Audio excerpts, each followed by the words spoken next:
Ya, ini saya melihatnya 2 poin ya, 2 poin. Poin pertama, ini untuk, menjadi salah satu jawaban bagaimana mendanai defisit APBN Amerika ya, yang secara total itu sekitar sekarang sudah sebesar dengan stimulus 1,9 triliun ini, sudah sebesar 4,3 triliun. Artinya Mhm.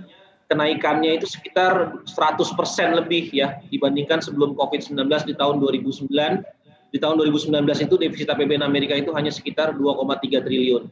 Nah kan selalu jadi pertanyaan ya, siapa yang akan mendanai defisit APBN sebesar 100 triliun ini? Kalau Mhm. misalkan hanya the Fed, tentu trade off-nya adalah inflasi ya, bahkan bisa jadi hyperinflation di pasar komoditas. Nah dengan adanya kenaikan fiskal ini, maka dalam jangka panjang defisit APBN Amerika ini bisa ditekan dengan Mhm. adanya kenaikan pajak. Nah, masalahnya kenaikan pajak ini kan siapa yang harus terkena ya? Siapa yang harus paling banyak terkena? Tentu adalah kelompok kelas kaya ya, pendapatan menengah atas di Amerika yang kecenderungannya ketika terjadi COVID atau terjadi krisis keuangan atau terjadi krisis ekonomi, mereka cenderung menabung. Nah, Mhm. mereka tidak menggunakan pendapatannya itu secara produktif. Nah, inilah yang akhirnya digunakan untuk menjadi pendanaan defisit APBN Amerika melalui kenaikan pajak gitu. Jadi dengan Sebenarnya adanya oke. kenaikan pajak ini uang-uang yang tidak produktif itu bisa disalurkan menjadi pendanaan atau pendapatan negara ya, tambahan pendapatan negara. Mhm. Cukup tepat nggak sih sebenarnya dilakukan saat ini juga ketika stimulus baru digelontorkan, kemudian langsung, mencoba untuk mencari kantong yang lainnya gitu. Sebenarnya, di tengah kondisi ini apakah memang sebenarnya ada optimisme dari, pemerintahan Joe Biden juga bahwa recovery di Amerika Serikat sudah mulai terjadi atau seperti apa Mas Ahmad? Ya kalau saya melihatnya permasalahan terbesar Amerika sejak tahun 2008 itu adalah besarnya hoarding activity ya, atau aktivitas hoarding ya yang dilakukan oleh lembaga keuangan maupun oleh kelompok pendapatan kaya ya.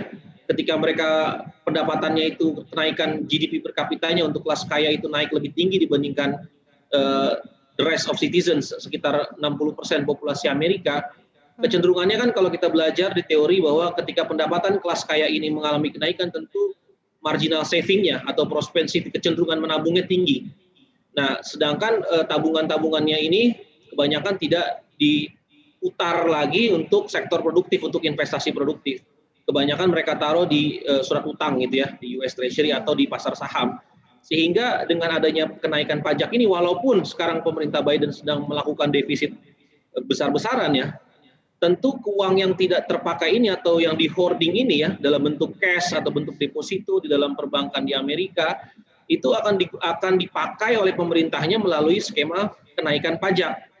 Nah, ini sebenarnya produktif, sebenarnya tidak trade off, tidak menjadi trade off ketika Biden mendorong defisit APBN besar ya sebesar sekitar 10% dari GDP Amerika, itu tidak serta-merta kalau pajak dinaikkan, terutama pajak untuk kelas pendapatan kaya, itu tidak serta-merta akan mendorong setback atau dampak negatif dari stimulus fiskalnya yang defisit fiskalnya ini enggak juga.